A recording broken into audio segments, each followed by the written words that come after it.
The cat appeared on her windowsill the same night she stopped sleeping. It wasn't unusual for strays to wander through the neighborhood, but this one didn't behave like an animal searching for warmth or food. It sat still, perfectly upright. Its yellow eyes never wandered, never blinked too long, never reacted to noise from the street below. It watched her, not with curiosity, with recognition. The elderly woman stood frozen behind the curtain, her hand trembling as it rested against the glass.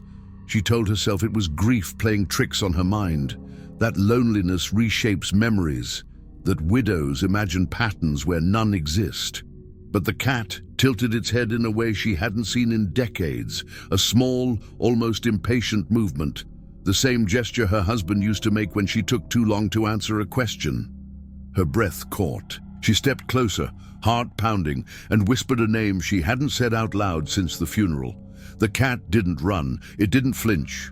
Instead, it lifted one paw and pressed it gently against the window, exactly where her husband used to place his hand when he wanted her attention. A chill moved through her body, slow and deliberate.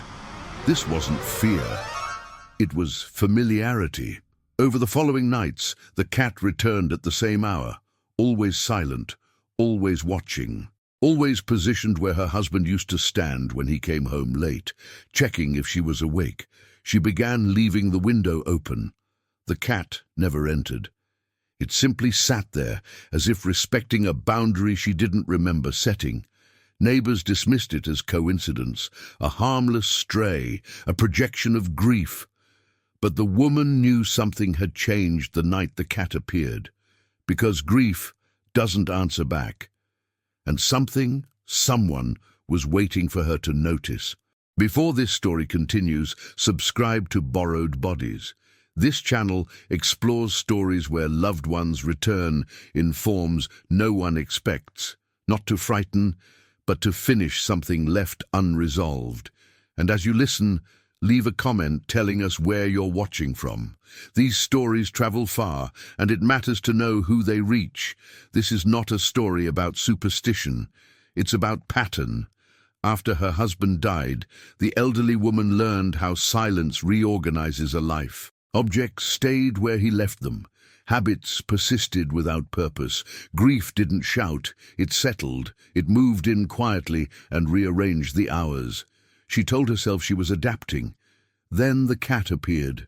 At first, she treated it as coincidence, a stray seeking warmth, an animal drawn to light, but coincidence loses its power when it repeats with precision. Same hour, same place, same stillness. What unsettled her wasn't the animal itself. It was how familiar it felt, the way it waited, the way it watched without urgency, the way it never crossed a line unless invited. Her husband had been the same. This story follows what happens when memory stops behaving like memory and begins to respond, when grief, instead of fading, becomes interactive, and when an ordinary animal becomes the only thing standing between disbelief and recognition. Over the next hour, you'll hear how the woman tested her own sanity, how signs emerged that couldn't be explained by chance, and how a moment arrived that forced her to choose between rational comfort and emotional truth. Because if the dead do return, if only briefly, they don't come to haunt. They come to be understood. And sometimes they choose bodies no one thinks to question. The first thing the woman changed was the clock. She turned it away from the bed so she wouldn't anticipate the hour anymore.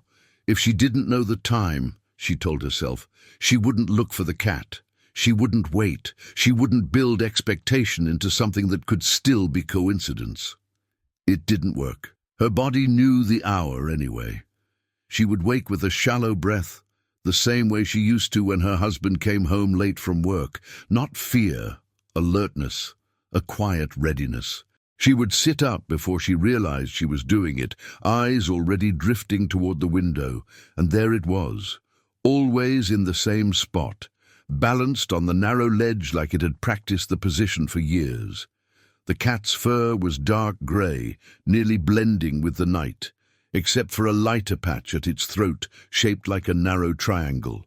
She noticed the detail because her husband used to wear a tie that rested at the exact same angle. She laughed at herself the first time she noticed. A short, sharp sound, defensive. "You're reaching," she said out loud to no one. The cat didn't move. She watched it for a long time that night, measuring its stillness against her own breathing.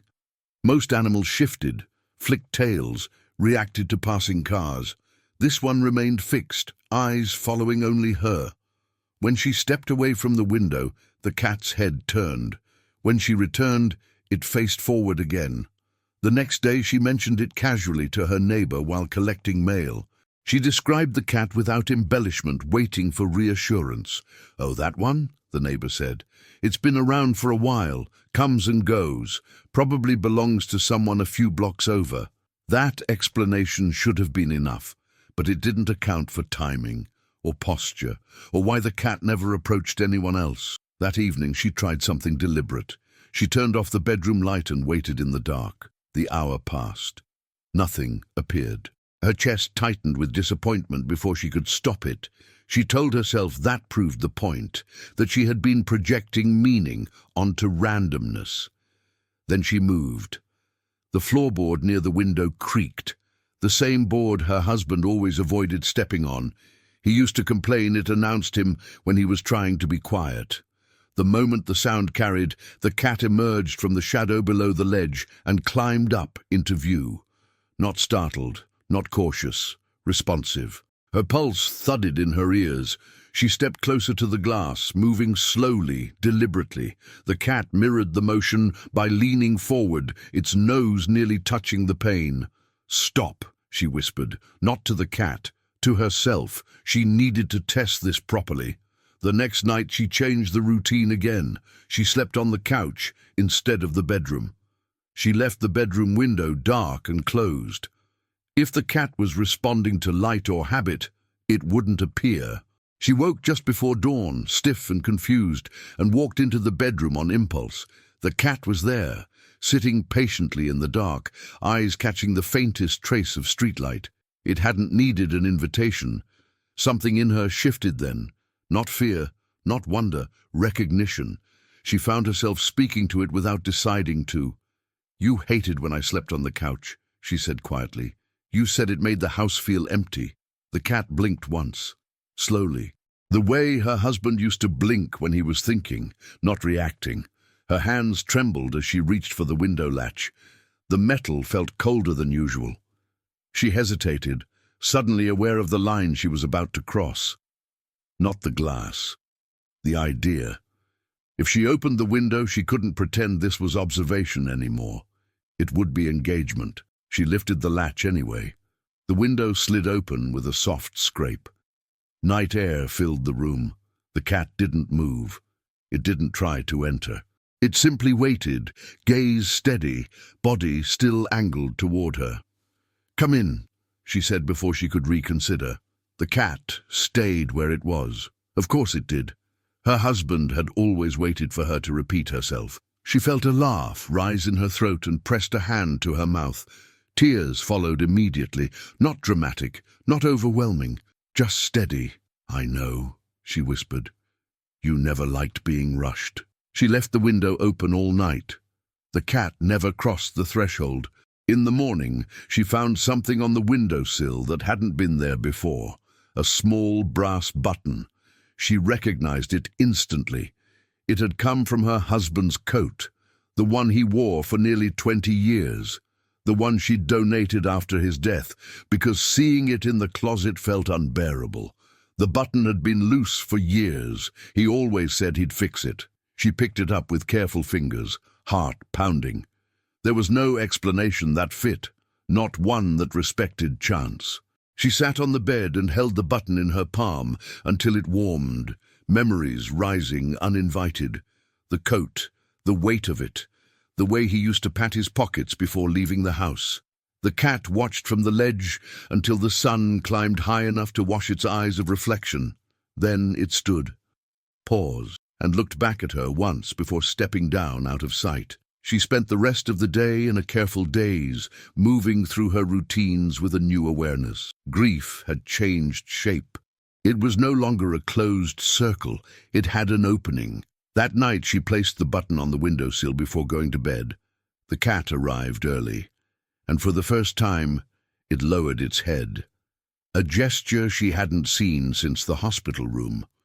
She didn't tell anyone about the button, not because she feared disbelief, though she did, but because speaking it out loud would force it into a category, either real or imagined.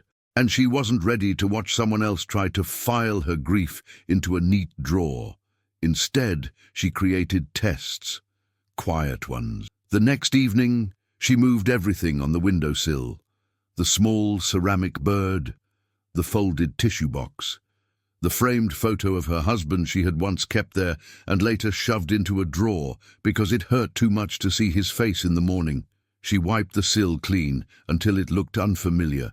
Then she placed the brass button in the center like a marker on a map. When the cat arrived, it paused. It stared at the button longer than it had ever stared at her. Its ears angled forward, not in alertness, more like attention, like listening to something that wasn't sound. The woman held her breath and did something she hadn't done in months. She spoke her husband's name again. The cat's tail twitched once, not a flick, not impatience. A single controlled movement, as if it were correcting itself. She pressed her fingertips to the glass and kept her voice low. "If that's you," she said, "you have to give me something I can't argue with later."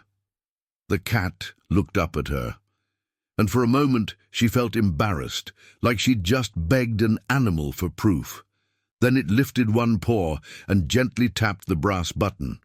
Not knocked it, not batted it away. Tapped it like a person touching an object they recognized. The woman's throat tightened, her mind scrambled for explanations, a scent, a reflective glint, random movement. But the precision was wrong for randomness. She swallowed hard. "Okay," she whispered. "Again." The cat tapped it once more. Then, slowly, almost carefully, it shifted its paw and nudged the button into the exact position where her husband used to place his wedding ring when he washed dishes, a habit so small no one else would know it. She had forgotten she remembered it. Until now. Her knees weakened and she sat on the bed, staring at the sill as if it had become a stage. The cat did nothing dramatic. It didn't meow. It didn't stare mournfully.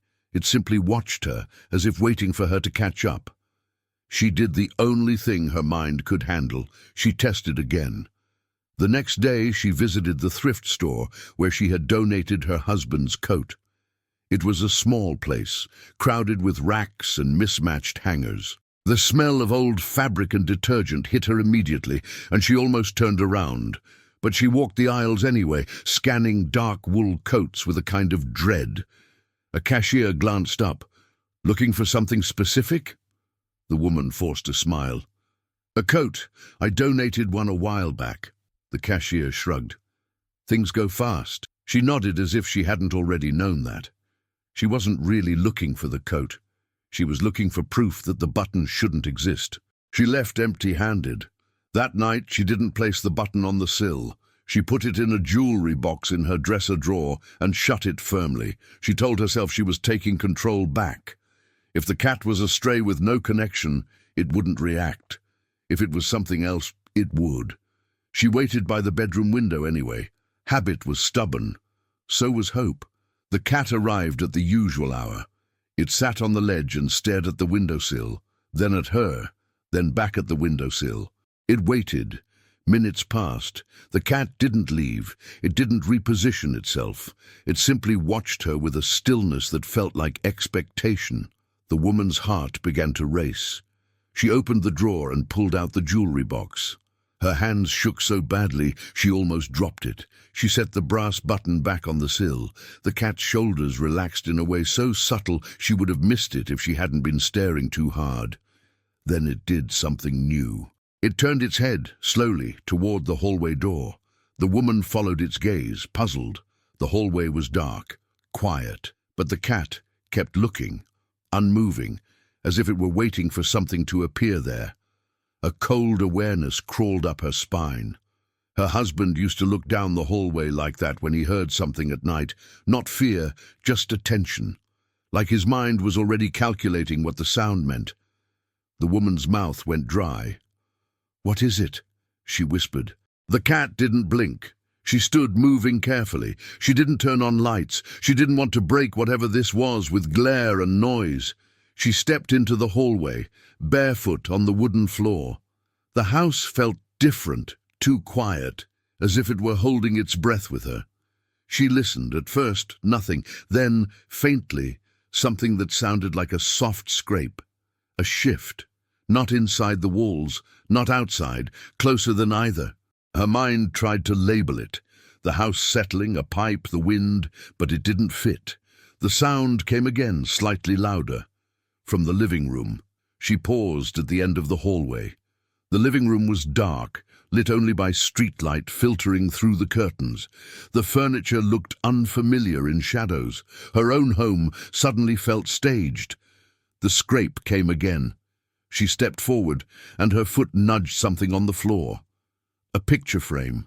It had been resting on a side table earlier. Now it lay face down on the carpet. The woman crouched and turned it over. It was a photograph of her and her husband at a lake years ago, both laughing, his arm around her shoulders.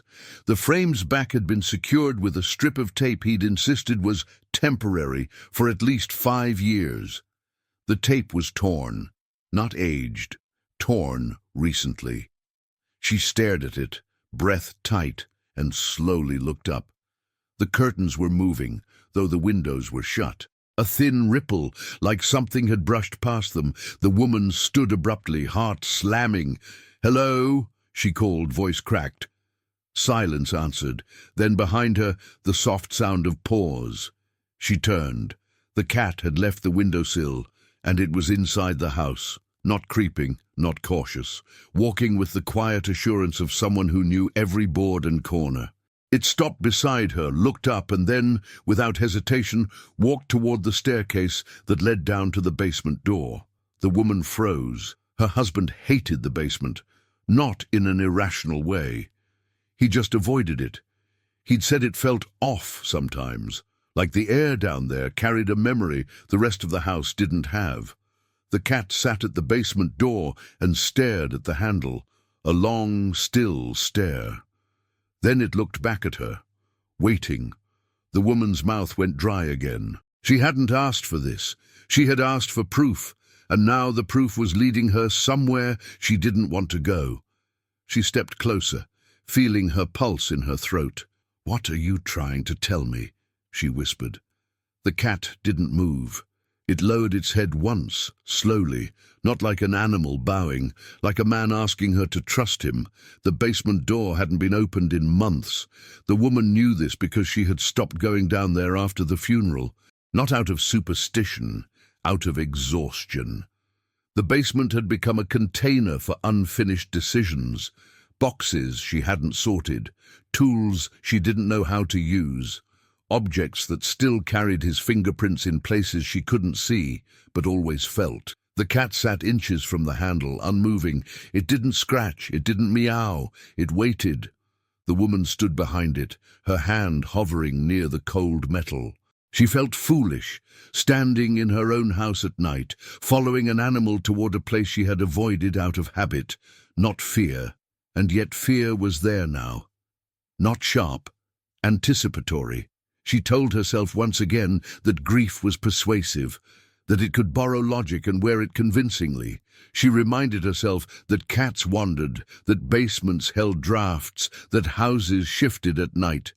But none of that explained posture, or intention, or why the cat had entered the house for the first time, only after she had spoken her husband's name. She wrapped her fingers around the handle. The cat stood and stepped aside, not away, but to the left, clearing space as if yielding. That small courtesy undid her. Her chest tightened as she pulled the door open. The hinges creaked softly, the sound echoing downward into darkness. Cool air rose from below, carrying the smell of concrete and dust and something older, something like stored winters. She reached for the light switch. It didn't work. She frowned, trying again. Nothing. The bulb hadn't burned out. She would have noticed. She used to replace them together, standing on a stool, while he steadied it with one hand and teased her about leaning too far. The cat moved forward and stopped at the top of the stairs. It looked down. She followed its gaze. The darkness below seemed deeper than it should have been, swallowing the narrow beam of moonlight creeping in from a small basement window. The stairs disappeared after a few steps, as if the space had shortened itself. Her pulse quickened. "This is ridiculous," she whispered, more to steady herself than to dismiss anything. She retrieved a flashlight from the kitchen drawer, another habit of his, keeping one there just in case. The battery flickered before stabilizing. She aimed it down the stairs. The beam landed on the concrete floor. Something was wrong, not dramatically wrong, subtly. The boxes were not where she remembered leaving them. She hadn't been down there to move anything, but the stack near the furnace was shifted. A chair leaned against the wall at a different angle. A narrow path had formed through the clutter, clear, deliberate, as if someone had been walking it repeatedly. Her throat tightened. The cat descended the first step, then another. It paused halfway down, glancing back at her, not impatient, not encouraging, checking. She followed. Each step felt heavier than the last. The flashlight beam trembled slightly, despite her efforts to steady it. She kept expecting to hear something. A creak, a breath, a sound that would justify turning around. Nothing came. The cat reached the bottom and walked directly toward the back corner of the basement, toward his workbench. She hadn't touched it since the day she'd come home alone from the hospital. The bench had remained exactly as he'd left it, tools arranged with a care that bordered on ritual. She'd been unable to disturb it. It felt wrong, like erasing a language she didn't speak fluently enough to reproduce. The cat stopped in front of the bench and sat. It didn't look at the tools. It looked at the wall behind them. She followed the beam of the flashlight and froze. There was a mark on the concrete. A thin, uneven line, no longer than her hand, running horizontally along the wall at knee height. It hadn't been there before. She was sure of it. She stepped closer. The line wasn't a crack. It was too shallow, too intentional. She reached out and touched it with her fingertip. Dust flaked away, revealing something darker beneath. A symbol, not carved, scratched. Her breath caught painfully. It was crude, asymmetrical, and unmistakable. Her husband used to draw it absent-mindedly on scrap paper when he was thinking. A looping shape, intersected by a short line, like a broken infinity sign. He'd said once that it reminded him of unfinished things. She had teased him for it. "Is that supposed to mean something?" she'd asked. He'd smiled and shrugged. "Only to me." Her legs felt weak. She crouched slowly, bringing the flashlight closer to the wall. The scratch marks were shallow but deliberate, recent. The concrete dust hadn't settled yet. This wasn't memory, this was new. She sat back on her heels, heart pounding so hard it felt like pressure behind her eyes. Her mind raced through explanations, trespassers, prank, coincidence, but none of them fit the precision or the timing. The cat stood and approached the wall. It lifted one paw and placed it gently beside the symbol, not touching it, pointing. She pressed her palm flat against the concrete, as if grounding herself. The cold seeped into her skin. "Why here?" she whispered. The cat looked up at her. Then it turned and walked back toward the stairs. She followed automatically, rising unsteadily. At the top, the cat paused once more and looked back down into the basement, longer this time, as if taking inventory. Then it climbed the rest of the way and returned to the bedroom window. The woman stood at the top of the stairs, flashlight still in hand, staring down at the symbol burned into her understanding of the house. This wasn't a visitation. It wasn't comfort. It was direction. Whatever had returned, whatever was borrowing the shape of an animal, had not come to be recognized. It had come to show her something. And it had started in the one place she had refused to look. She didn't sleep after that. She sat at the kitchen table with the flashlight beside her and the brass button clenched in her fist, staring at the wall clock she'd turned away days earlier. The house no longer felt empty, but it didn't feel full either. It felt occupied by intention. At dawn, she went back to the basement alone. The cat was gone. That unsettled her more than its presence had. Its absence made the house feel ordinary again, and ordinary no longer fit. She descended the stairs slowly, every step echoing too loudly, the smell of concrete sharper in the daylight. The symbol was still there, unchanged, undeniable. She knelt again in front of the wall, tracing the scratch marks carefully, memorizing their shape. The lines weren't random. They overlapped in places where hesitation would have occurred, where someone had stopped, corrected, continued. It was thinking, captured in motion. Her husband had done that often. Started a project, stopped midway, adjusted. He never rushed through things that mattered. She stood and looked around the basement with new eyes. The workbench drawers were slightly open. They hadn't been that way before. Her pulse quickened as she approached them, each step deliberate, as if she were afraid sudden movement would break whatever fragile logic was holding the moment together. The top drawer contained the usual clutter: screws, nails, mismatched bolts.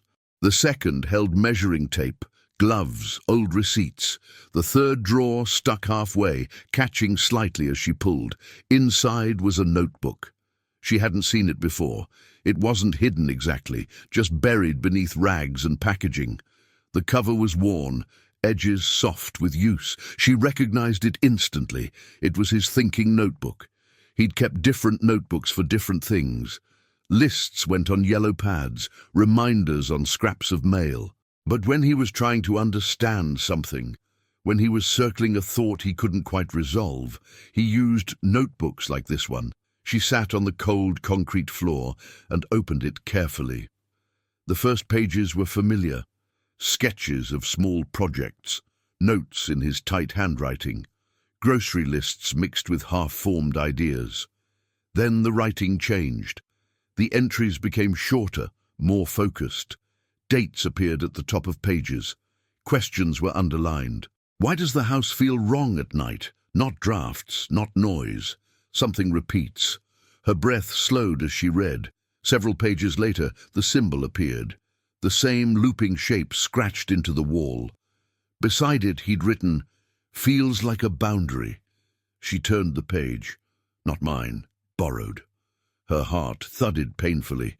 The entries described things she hadn't known, sounds he heard when she was asleep, moments of displacement, a sense of watching without presence.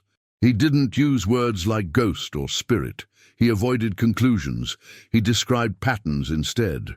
If something returns, one entry read, it might not choose a body people expect.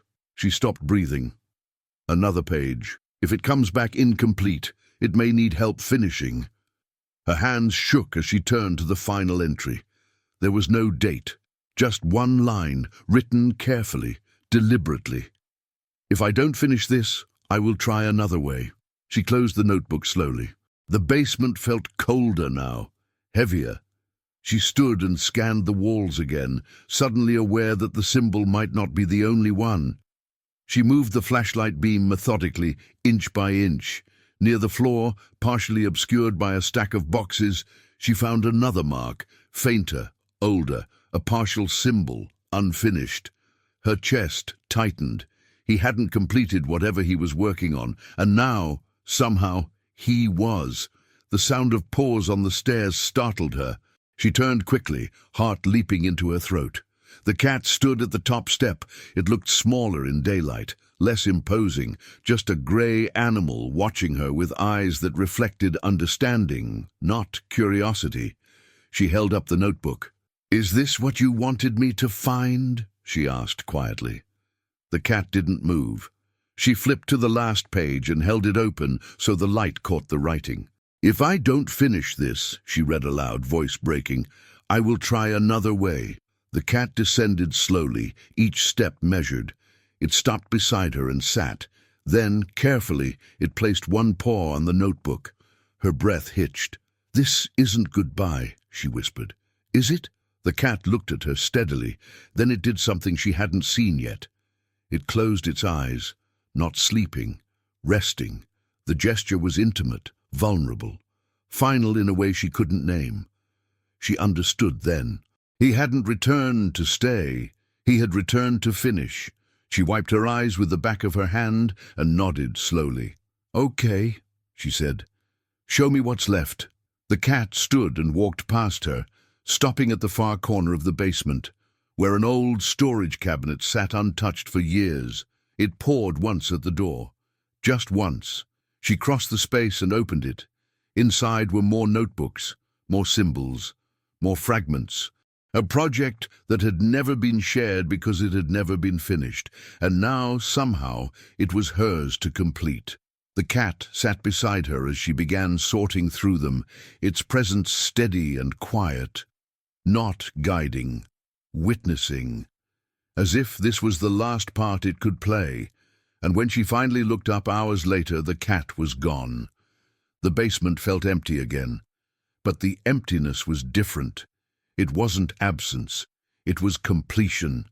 She spent the next 3 days in the basement, not continuously.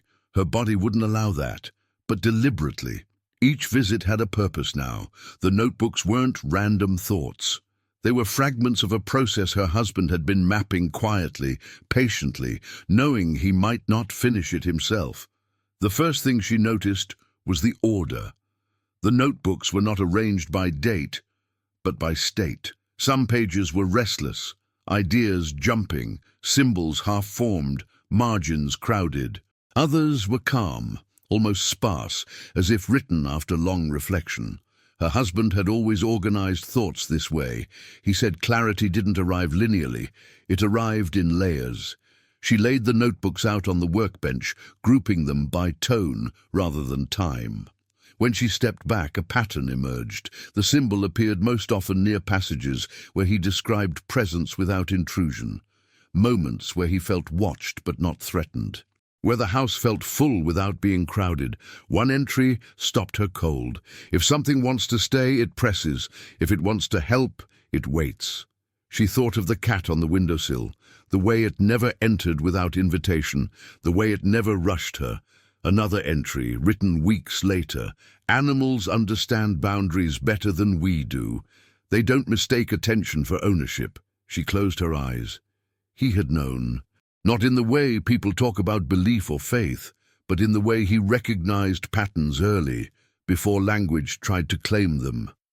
By the 4th notebook, she stopped reading and started listening. The basement had its own sound now, not noise, rhythm. Pipes expanding, wood settling, the low, steady hum of the house doing what it had always done. But layered beneath it was something else, a timing. Every few minutes, the same soft shift. Not mechanical, not random, like a breath that wasn't hers. She didn't panic. That surprised her. Fear would have meant intrusion. This felt cooperative. She stood and moved toward the wall where the first symbol had been scratched.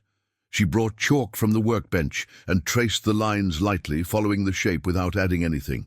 As her chalk completed the curve, the air changed. Not dramatically, subtly. The pressure behind her ears eased. Her shoulders relaxed without her deciding to. The room felt balanced. She stepped back. The symbol, now outlined, looked less like a mark and more like a seam. Her husband had written something about seams. She flipped through the notebooks until she found it. Seams aren't doors. They're agreements. The realization settled slowly. This wasn't about crossing over. It was about aligning. The next instruction wasn't written anywhere. It wasn't verbalized.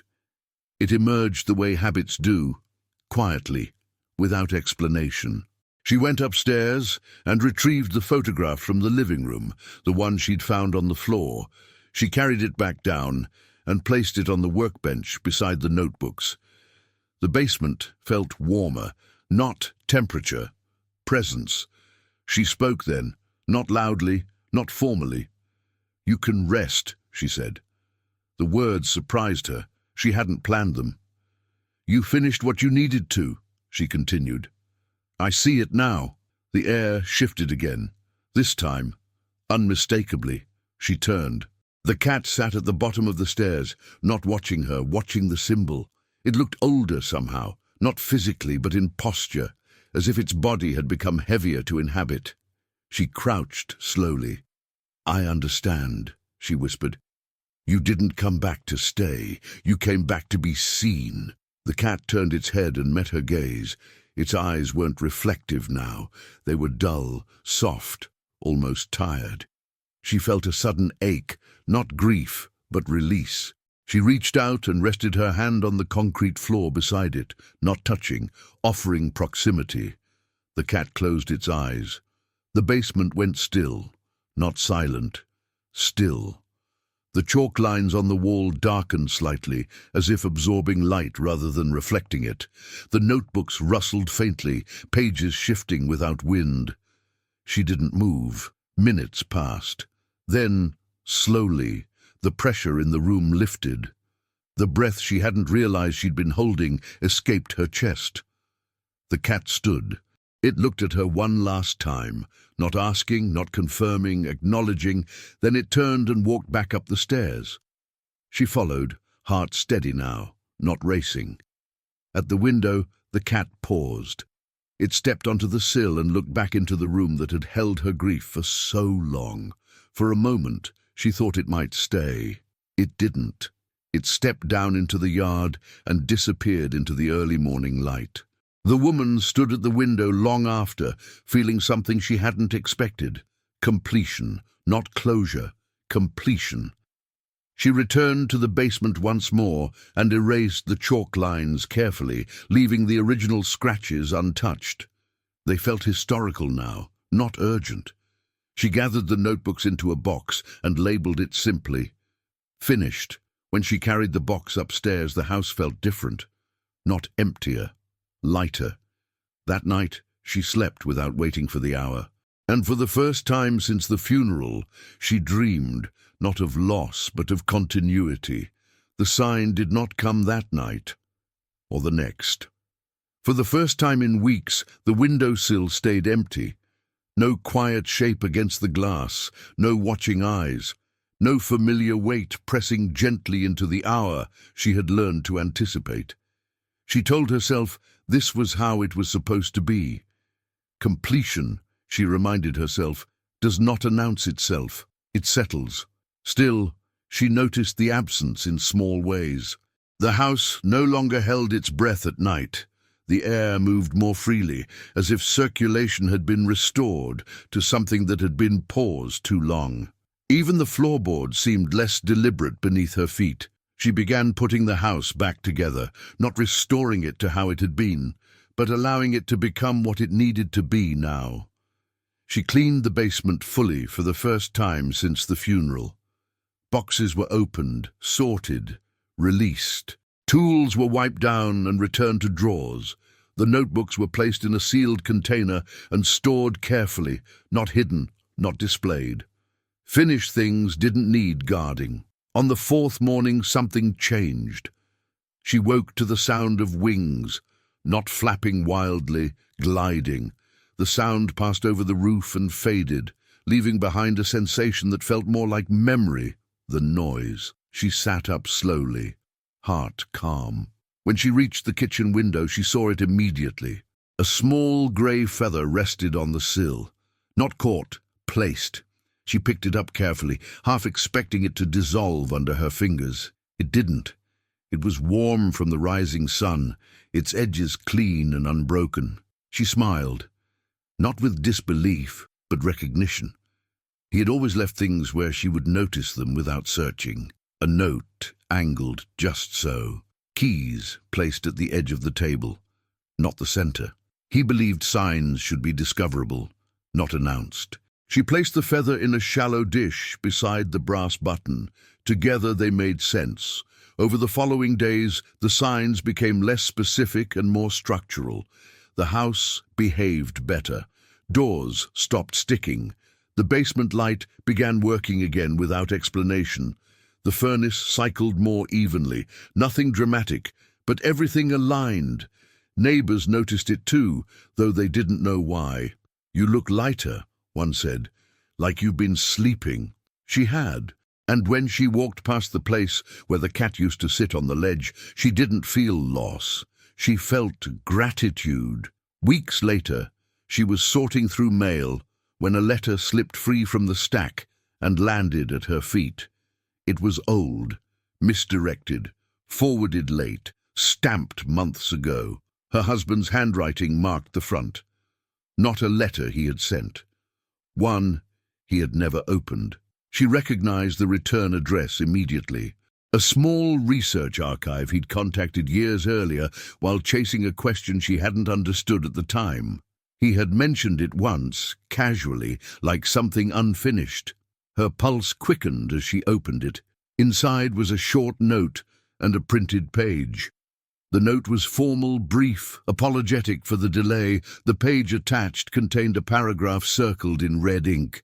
In several recorded cases, witnesses described the return of presence through non-human forms, most often animals, during periods of emotional alignment rather than distress. These appearances are not sustained. They are transitional. Transitional. She closed her eyes. That word had always mattered to him. She placed the letter in the same box as the notebooks. That night she sat by the open window with the lights off, not waiting, not hoping, just allowing. The neighborhood moved around her. Cars passed, voices drifted. Somewhere nearby, an animal cried briefly and fell silent. She didn't expect the cat. It didn't come. Instead, something else happened. A warmth settled around her shoulders, light and momentary, like someone standing close enough to share heat without touching. It lasted only seconds, but it was unmistakable. She exhaled slowly. "Thank you," she said. The warmth faded. She never saw the cat again. But she noticed animals differently after that. How they paused before approaching, how they respected boundaries without being taught, how they waited. Months later, she volunteered at a local shelter, not because of the cat, but because she understood something now about borrowed forms and temporary homes.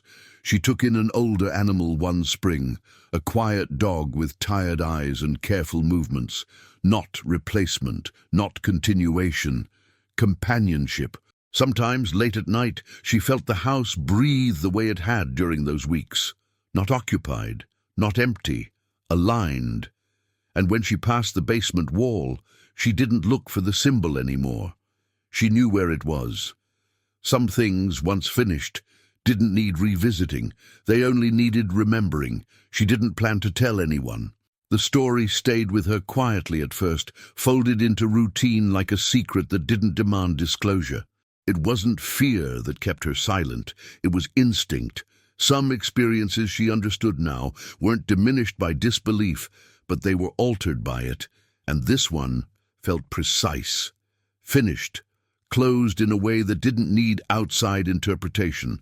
That changed at the grocery store. She was reaching for a loaf of bread when a woman beside her paused, staring at the scar on her wrist, the faint line left by a kitchen accident years ago. The woman hesitated, then spoke. "My husband used to have one just like that," she said softly. "He died last winter." The elderly woman nodded politely, prepared for the conversation to end there, but it didn't. "I keep thinking I see him," the stranger continued. "Not like a ghost, just patterns, familiar things, like he's nearby but doesn't want to scare me." The words landed with weight. The woman felt the same careful pressure she had felt in the basement, that subtle sense of alignment. Not a command, a recognition. They stood there longer than necessary, carts blocking the aisle, speaking quietly about habits, routines, the strange persistence of presence after loss. Nothing supernatural was named. Nothing needed to be. When they parted, the woman walked home unsettled, not frightened but aware. The experience wasn't meant to stay contained. Over the next weeks, similar moments occurred. A neighbor mentioned a bird that appeared every morning after her father's death. A man at the library spoke of a dog that followed him home once a week, only to vanish by sunrise. Each story carried the same tone. Not panic, not obsession, recognition. The woman listened more than she spoke. She didn't offer conclusions. She didn't validate beliefs. She simply shared details, how repetition mattered, how boundaries mattered, how signs didn't demand attention but waited for it. And slowly, she realized something. The story hadn't been given to her for comfort alone. It had been entrusted. One evening, she sat at her kitchen table with the notebooks spread out in front of her. She hadn't opened them since sealing them away, but now she felt a familiar nudge, not insistence, just readiness. She read selectively, not revisiting everything, but focusing on the passages where her husband questioned why some experiences lingered and others faded. One line stood out now more than before. Witnessing completes the cycle. She understood it differently now. Witnessing didn't mean proving, it meant acknowledging. The next day she began writing, not the story itself, but letters, short ones, to people she had spoken with casually, inviting them to talk more if they wished. She didn't frame it as help. She framed it as listening. Some never replied, others did. What she heard wasn't uniform. There were no shared symbols, no repeated animals, no consistent forms. But there was consistency in function. Presence arrived briefly. It avoided intrusion. It left once recognized. That mattered. She compiled notes, not evidence, not theory, but pattern. She wrote in a plain notebook, separate from her husband's, careful not to overlay his thinking onto her own. She didn't want to claim his voice. She wanted to extend it. As months passed, the idea of sharing the story publicly no longer felt like exposure. It felt like placement, putting something where it could be found by those who needed it without being forced on those who didn't. She submitted a short, anonymous piece to a local community journal. It wasn't dramatic. It didn't mention cats or symbols or basements. It spoke only about recognition, timing, and how grief sometimes rearranges perception without distorting it. The response surprised her. Letters arrived, not many, but specific. Readers described experiences they had never spoken about, not because they feared ridicule, but because they hadn't known what language to use. Her piece hadn't given them answers. It had given them permission. She realized then why the sign had been subtle. If it had been dramatic, it would have demanded belief, but belief wasn't the point, completion was. One afternoon, while shelving books at the local library as a volunteer, she noticed a child sitting cross-legged on the floor, watching a sleeping cat near the entrance. The cat had wandered in unnoticed, curled into a sunlit corner. The child looked up at her. "He reminds me of my grandpa," the child said matter-of-factly. The woman smiled, heart steady. "Does he?" she asked. The child nodded. "He waits the same way." The woman didn't correct him. She didn't affirm. She simply said, "That sounds important." Later that evening she stood at the bedroom window again, not waiting, not hoping, just standing where she had once stood, trembling with questions. The street below was quiet. No cat appeared, but the air felt balanced.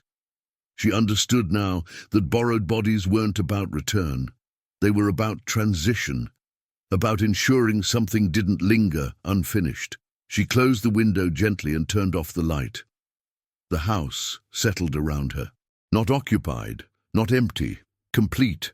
The consequence of sharing the story wasn't attention, it was precision. Once she began listening to others, she started noticing how different her experience had been, not in drama, but in structure. Most people described fleeting signs, a bird at a window, a dog appearing at the same corner, a moth hovering near a porch light on the night of an anniversary. Her experience had been more deliberate. It had guided her. It had brought her to an object, a place, and a set of unfinished thoughts that belonged to her husband. And as she collected stories, she began to suspect why. Her husband had not been trying to prove anything. He had been trying to complete something he didn't have time to finish. He hadn't needed her to believe. He needed her to see. That difference changed everything. One afternoon, a letter arrived without a return address. The envelope was plain, the handwriting was unfamiliar.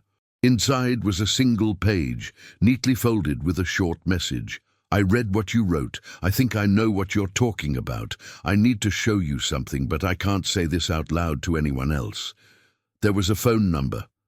The woman stared at it for a long time, debating. She had promised herself she wouldn't turn her experience into a mission, that she wouldn't chase signs or invite complication.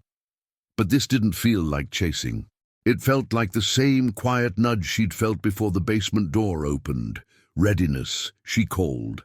A man answered, middle-aged, cautious, voice low as if he were afraid of being overheard even in his own home. He didn't introduce himself. He didn't explain. He simply asked her if she could meet him at a public place. A cafe, he said, near the river, somewhere bright. She agreed. When she arrived, he was already there, sitting near the window with a small box on the table. He didn't stand to greet her. He only nodded, eyes scanning her face, as if confirming she was real. "You're the one who wrote that piece," he said quietly. She nodded. He slid the box toward her without touching it again. His hands stayed wrapped around a paper cup, like he needed warmth to stay composed. Inside the box was a notebook, not her husband's. But the handwriting, the tight angles, the controlled spacing, it looked eerily similar. Her stomach tightened. The man swallowed hard.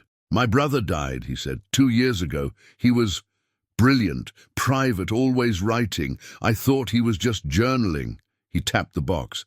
"Then this showed up." "Showed up how?" she asked. He hesitated. "On my doorstep, after a cat started coming to my window for weeks." The woman's pulse thudded. She kept her face calm, refusing to let emotions steer the moment.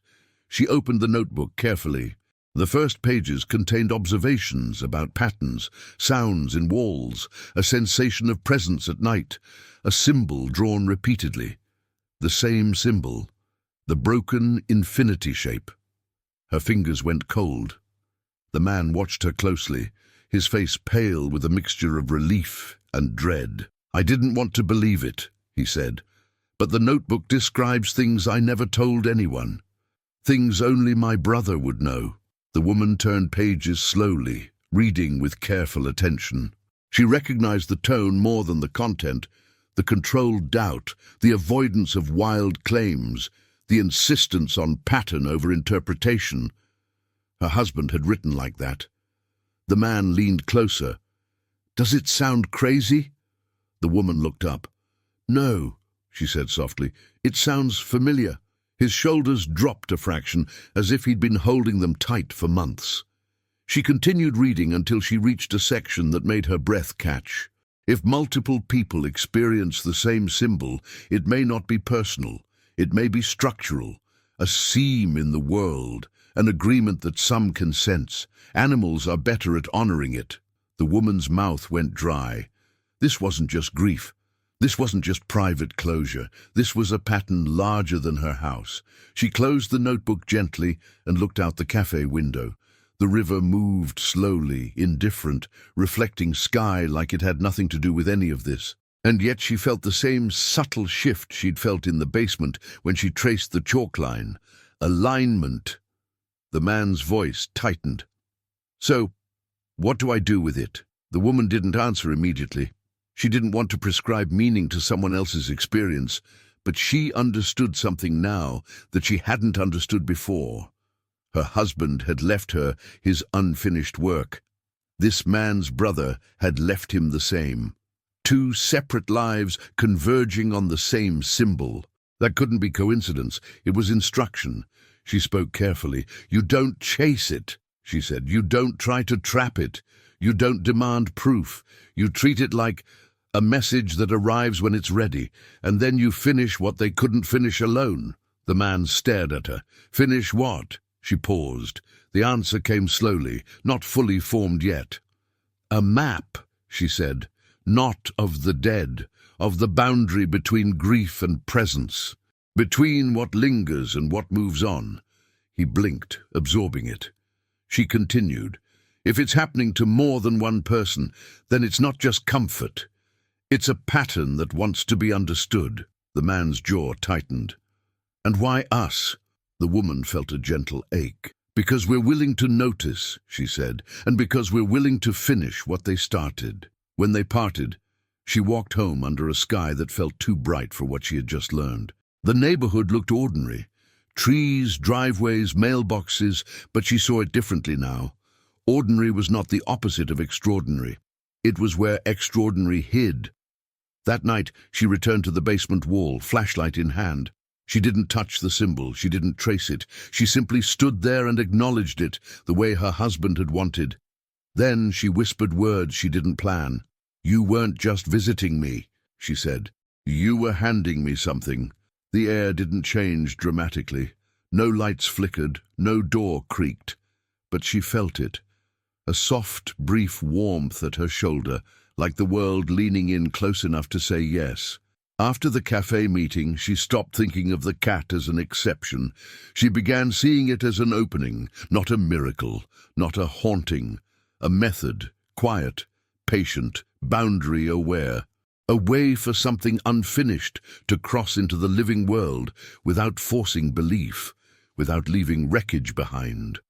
Her husband's notebooks were no longer just his private puzzle.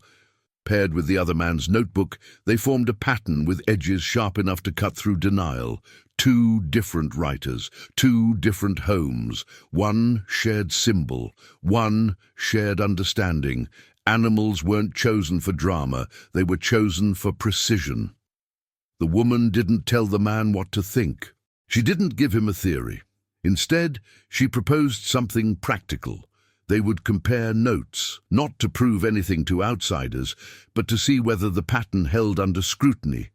If the symbol meant anything at all, it would remain consistent when approached slowly. They met again a week later at the library. He brought photocopies of his brother's pages. She brought selected pages from her husband's notebooks, only those dealing with seams, boundaries, and what he called agreements. They spread the pages across a table like a map assembled from mismatched pieces. The similarities were undeniable. Both men wrote about the same discomfort at night, presence without hostility. Both described the same idea. If something returns, it arrives in a form that can wait without demanding. Both warned against chasing, noting that pursuit transforms recognition into control. Then they found something that made the woman's skin tighten. A line in the brother's notebook read, "If the seam is real, it is not anchored to one house. It may move with grief. It may gather where loneliness becomes sharp enough to notice." Her husband had written a near-identical sentence months earlier, phrased differently, but meaning the same thing. She looked at the man across the table. He looked back, eyes wide, as if both of them had just realized they'd stepped into a room that existed behind their lives. "Do you think they knew each other?" he asked. "No," she said immediately, and that's what makes it serious. If her husband and this man's brother had been part of some group, it could be dismissed as shared influence, a book they both read, a forum, a hobby. But they weren't. They were two people arriving at the same conclusions independently, driven not by obsession, but by repeated, specific experiences they couldn't ignore. The woman made a decision she didn't announce. She simply began doing it. She created a third notebook. Not hers, not her husband's, not the brother's, a neutral notebook. She titled the first page with 3 words, "What repeats matters." Then she began documenting the stories people had told her, not all of them, only the ones that carried the same structure. Presence that waited, signs that appeared without spectacle, animals that didn't behave like animals when the moment required precision. She recorded details like an investigator, not a believer, time of day, location, species, behavior, what the person was feeling before it began, what changed after. After 3 weeks, the pattern became visible. The sightings weren't random. They clustered around transitional grief, the moment after shock, when the mind stops screaming and starts listening. Not the loudest stage of mourning, but the quietest. And the animals regardless of type, behaved similarly. They arrived without desperation. They stayed without demanding. They left once recognized. The man's role grew clearer too. He wasn't there to validate her. He was there to challenge her thinking. He asked questions she didn't want to answer too quickly. "What if the symbol isn't about the dead?" he asked one afternoon. "What if it's about the living, about how we process loss?" The woman stared at the pages for a long time before responding. "I thought that," she admitted. At first, she tapped the photocopied notebook page where the brother had written about seams as agreements. "But this," she said, "this is technical thinking, not comfort thinking." They continued their meetings, careful and private. No announcements, no posting online, no dramatic claims. They weren't building a movement. They were finishing what two men had started. Then the woman received the most unsettling sign yet. It happened on a bright morning, weeks after the last cat sighting. She was watering plants by the living room window when she noticed a shape on the sidewalk. Small and perfectly still. A cicada shell. Empty, split cleanly down the back where the insect had climbed out. It wasn't strange to see cicadas, but this shell had been placed on her front step, balanced upright like a tiny sculpture. Someone would have to set it there intentionally. She crouched, studying it. The split down the back resembled the symbol, not exactly in shape but in meaning. A seam, an opening, an exit. Her throat tightened. Her husband had once told her he liked cicadas for one reason. They left their old bodies behind without ceremony. She stood, heart beating harder than it should have. On impulse, she went to the basement and faced the wall again. She didn't touch the symbol, she didn't trace it.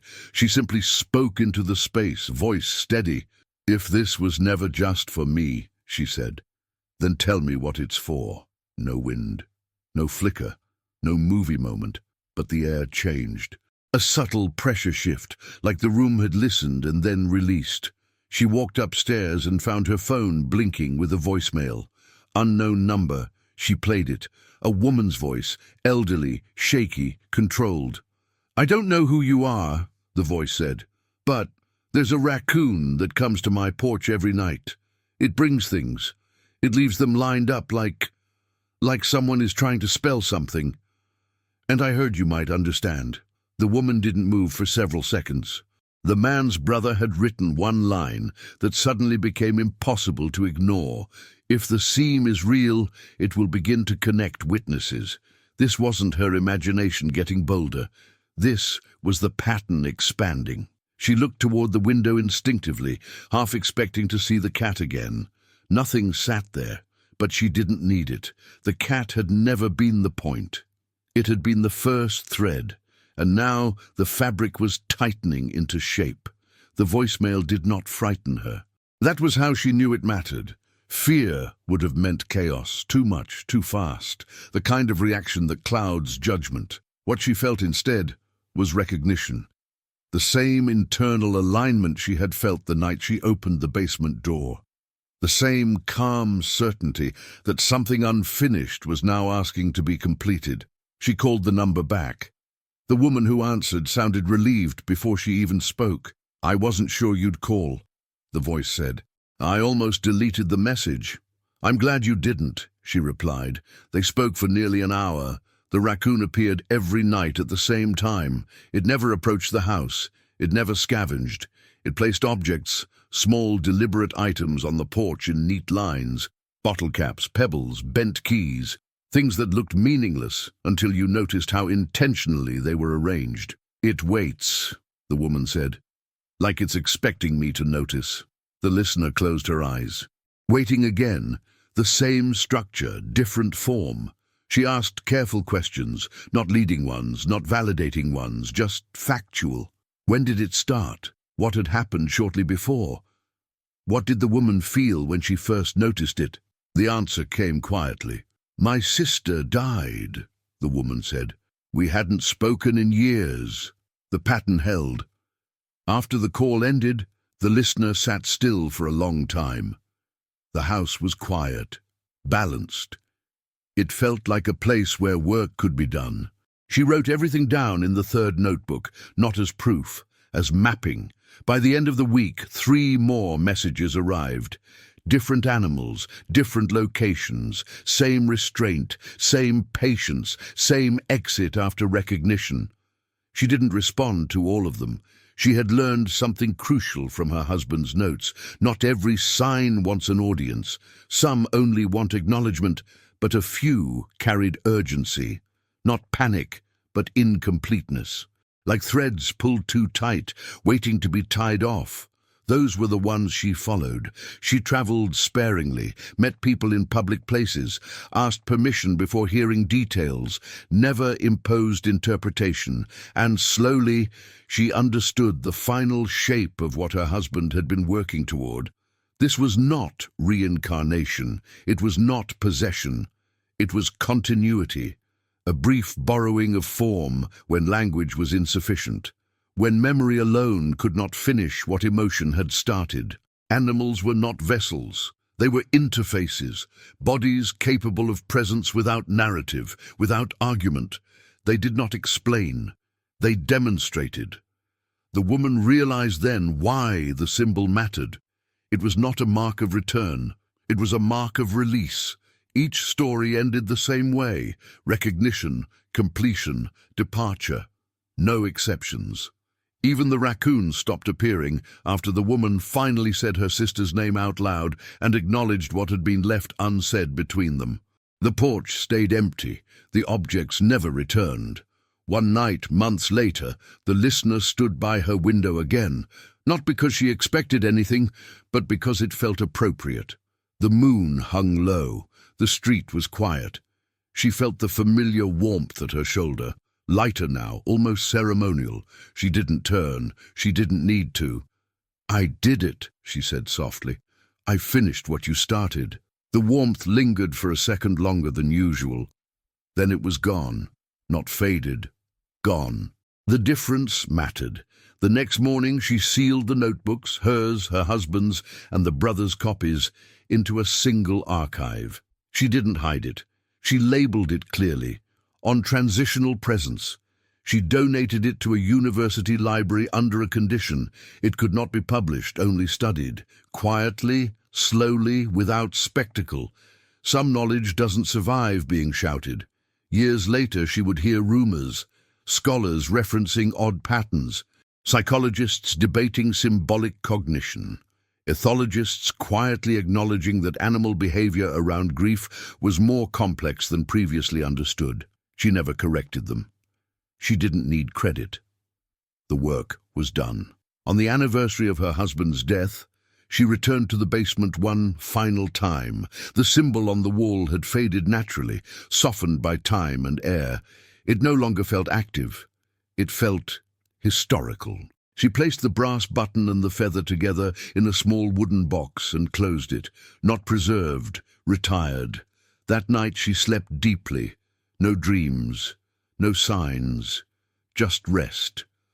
And somewhere, not nearby, not visible, not bound by form, something that had borrowed a body long enough to be understood finally moved on, not lost, not erased, completed. Some stories are not meant to convince. They are meant to finish something. What happened to this woman was never about proving that the dead can return, or that animals carry souls, or that grief opens doors we don't understand. It was about recognition, about what happens when something unfinished finds the one person willing to notice without demanding explanation. Her husband did not come back to stay.